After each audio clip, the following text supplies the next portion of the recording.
Hey guys, Kevin from MixCoach. Today what I'm going to show you is two things.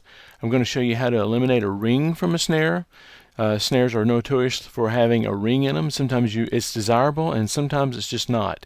If it goes against the key of the song, it's not that desirable. Now I want to show you how to get the ring out of the snare with an EQ. Let's listen to a little bit of this. I've got this one snare looped.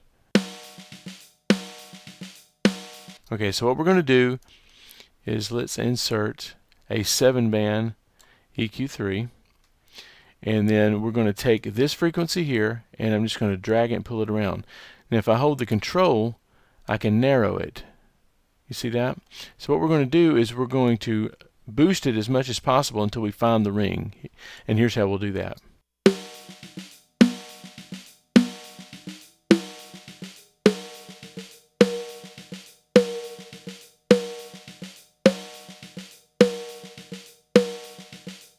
I think we've found the problem.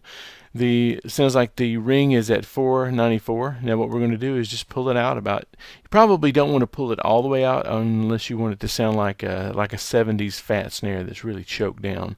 So we'll just start. Now that we've found the frequency, we want to keep it as narrow as possible, and we'll just pull it down until it's gone enough for us. So let's listen.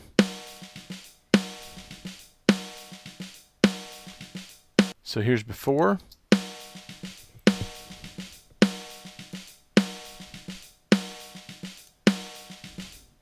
Let's widen it just a little bit. Okay, so here's before.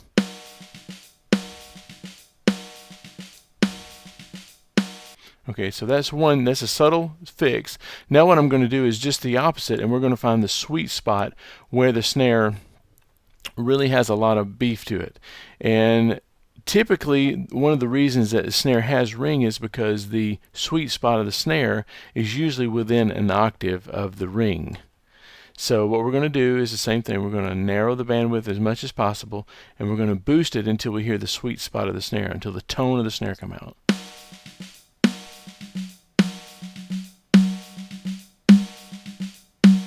Okay, so there's the sweet spot of the snare. Now what we're going to do is widen that cue just a little bit, and we're going to pull it all the way down, and then we're just going to add it to it, okay?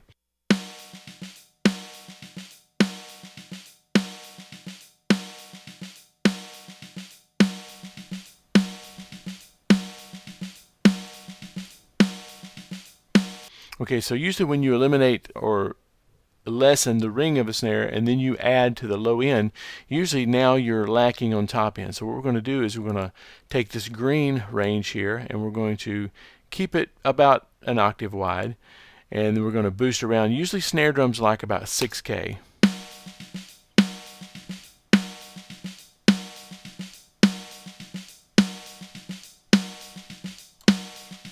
Okay, that sounds pretty good, and it's around 5K. So, and now I'm going to take the output, pull it down, because we've got a lot of boosting here in these two frequencies.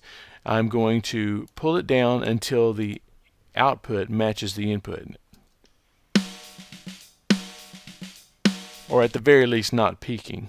Okay, so we can hear the difference in the snares. Okay, now what I want to do is I want to bypass the snare with these three small EQ changes that probably all on their own you probably couldn't tell that much difference, but I want you to hear the before and after. This is before, and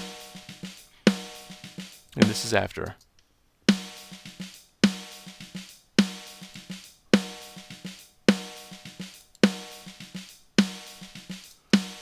That is how I EQ a snare, and I've been pretty successful with getting a really fat sound, really tight sound by doing these small changes. Now every snare drum is going to be different. You probably can't copy each of these frequencies, but they're going to be kind of close. Snares usually, depending on the kind of snare it is going to live right around there. It's usually going to have the ring will vary. And you can also take another band and take out another ring also if you want a really kind of a thud kind of a snare, like a 70s sort of thing. And then you can also put the ring back in. These two frequencies right here are the sweet spots on a snare though. So anyway, that is how you can EQ a snare very subtly, but the end result is pretty, you can hear the difference. So hope you enjoyed this. Hope your snare drums rock. Talk to you soon.